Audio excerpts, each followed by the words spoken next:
nina beqhawe, nina benkosi, nina bengabade, nina bengqongqo yemkhonto iyayibanga ililo, iyayibanga inyembezi.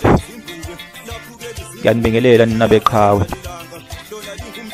Ngibingelela kakhulu abasemantshalini okhondlo, umtshali, ondebele, ujiyane, omashasi, ubukhosini. Nina bakamagalela gase njengengonyama. Ngiyanibingelela bakwethu. Ngithinta iqhawe lakwenu lana uMphangilele, indodana kaMbhulungwane, uMbhulungwane zemkhonto kanyakaza amakhanda wakwamashasi. Omashazi phela kuseyabantu bakhona emantshalini. Amantshali la kuseyabantu bakhona impela emantshalini. Abasegcekeni impela emantshalini. Umfangilele ke futhi wayeyinduna yasendinaneni, indinaneni yesibili ngoba zazimbili indinaneni. Eyokuqala kushuthi yayiyenkosi uMashobana, yakhiwa inkosi uMashobana uyise wenkosi uMzilikazi. Yayakha ngaphezulu komfulu umkhosi.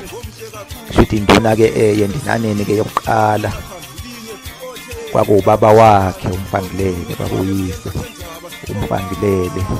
Kwabakayise ke kaMfangilele ke igama lakhe kwakuMbhulungwane zemkhonto kanyakaza amakhanda wakwamashasi.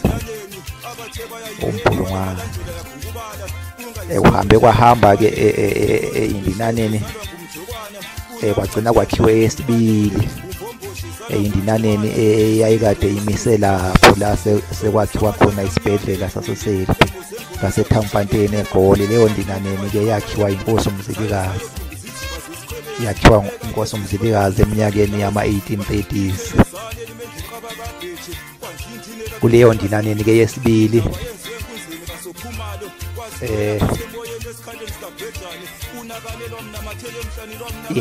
induna yalapho ke kwase kuMphangilele, indodana kaMbhulungwane zemkhonto. Futhi kahle hle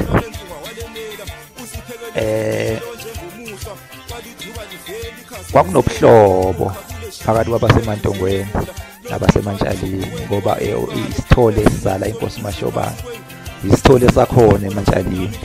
Yingakho ke inkosi uMzilikazi yayiwakhonze kakhulu amantshali ngoba uma ukhumbula kahle nje induna ezenkosi uMzilikazi iningi lazo nje kwangeza semantshalini. Ngabala induna yenduba, ibutho lenduba kwakulotshe, insizwa eyagcina kwahamba yagcina ifike lena ku-21 Downing Street eNgilandi kuQueen Victoria. Ithinywe futhi yayikade ithunywe inkosi loBhenguti, asekubotha inkosi loBhengula-ke ngaleso sikhathi. Elinye ke iqhawe lakhona emantshalini kwakunguMbambelele. Mbambelele induna yamahlokohloko. Liyavela-ke igama likaMbambelele lapho ey'bongweni zenkosi uMzilikazi. Igama likaMbambelele liyavela lapho uma kuthiwa unkomo zabentunga zaklaba emfundeni yamahlokohloko kuMbambelele zakhethelwa zinyati kwaSoshangane zayishaya phansi imbedula emagoqo, zayishaya phansi imbenambeni emagugu. Futhi imbedula inkomo noma ngithi inkabi emise iy'mpondo ke zavuleka, imise iy'mpondo zabheka phezulu kwathi nje ekugcineni zabeke seziyavuleka zabheka ke emaceleni. Imbenambena ke nayo inkomo futhi kuthiwa inkomo esigugini mabesho abaziyo ngenkomo kuthiwa inkabi esigugini ney'mpondo nje ey'nkulu ezinye imbenambena, ibizwa ukuthi imbenambena ke leyo nkomo.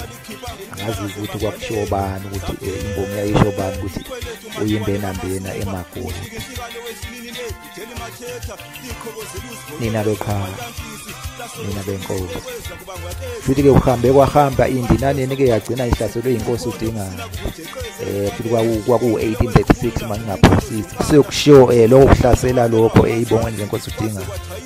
Uma kuthiwa uyadela wena mfazi wasensuzi wena uyakubona umanyelela mhla yokubulala izitsha zasendinaneni sekusho lo ukuhlasela lo hambe kwahamba ke isizwe senkosi sagcina sithuthile la esesikade sikhona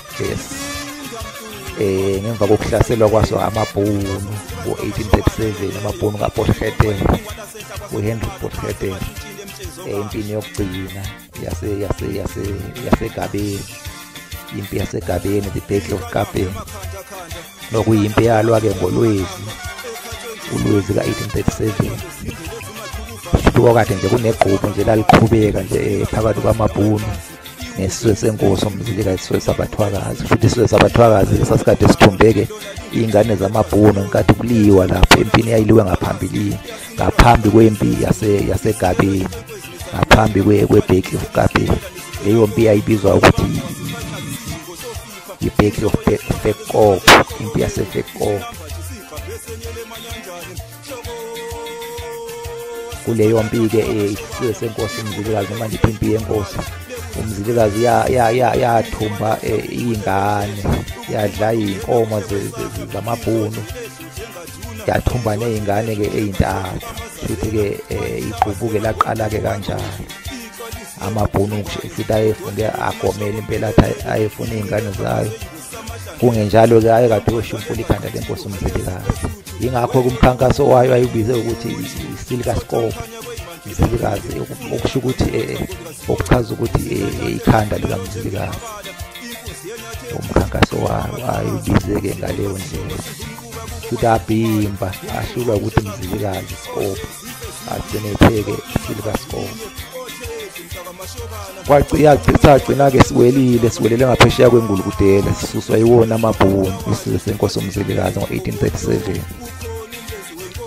sesiwelile-ke ngaphesheya kweNgulukudela indinaneni yakha lapho ngasensuze ayenkandla kodwa khona indawo kuthiwa yisensuze khona kaMthwakazi uqama manje nedolobha lakwaBulawayo khona indawo kuthiwa yisensuze yakha lapho kindinaneni induna kwaqhubeka kuyena umpangilelo wakwaMashasa kodwa-ke kwahamba wagcina-ke eshonile kushoneni kwakhe isikhundla sathathwa indodana yakhe indlalifa Nkosana uMafala ngemva kokushona-ke kukaMafala isikhundla sathathwa induna uJobe yena washiyela-ke induna uGeorge nokuyinduna-ke esaphethe njengamanje ngenxa-ke yobuqhawe bakhe umpangilelo wakwaMashazi futhi inkosi-ke yamklomelisa ngokumganisela-ke enye yamadodakazi ayo okwakuthiwa uSimkhulu kaMzilikazi uyena-ke wazala-ke induna uMafala uyena-ke wazala induna uMafala enye-ke yamakhosikazi kaMpangilele igama layo kwakuthiwa uMemezi indodakazi kaSithiba wakwaNzima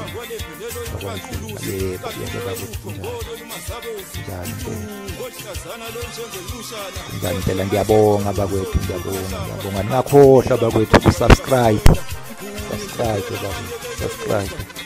YouTube channel Khumalo TV bikele nabanye ngiyabonga nina beqhawe nina bembube ngiyabonga amantshali nina bokhondo bobukhosini boJiyani boNdebele ngiyabonga bonge nakumthwakazi nje wonke nje jikelele nina bakaSibopha Sishomo singumquba kubowa sokhumalo nina bakankomo zanetunga zaklabe emfundeni yamahlokohloko zakhethelwa zinyathu kwaSoshangana zayishaya phansi imbedule emagoqo zayishaya phansi imbenambeni emagudu nina benqine ekhapha zoyimbosi zamahlanga edlinza yambhadame engaqhathile uHanesi beSuthu nina besinambathe sagcapha senyele emanyandala nina bakalobhengulo wamawaba amawaba engawasey'inkondeni naselangeni ngiyabonga bakwethu ngiyabonga nina beqhawe ngiyabonga nina bakaSigubuphi Silizulu ngokusibekela amathala emkhonto ukuthi emhlahlandlela ulobhengula oyinkosi nje inkosi yasidala oyinkosi inkosi yasida ulangama inesikwe zimnyame zahlatshwangesi zomkhulu ukhumalo nje ukhumalo wasida ulangama ukhumalo nje ukhumalo wasida ulangama unesikwe zimnyame zahlatshwangesi zomkhulu yena beqhawe.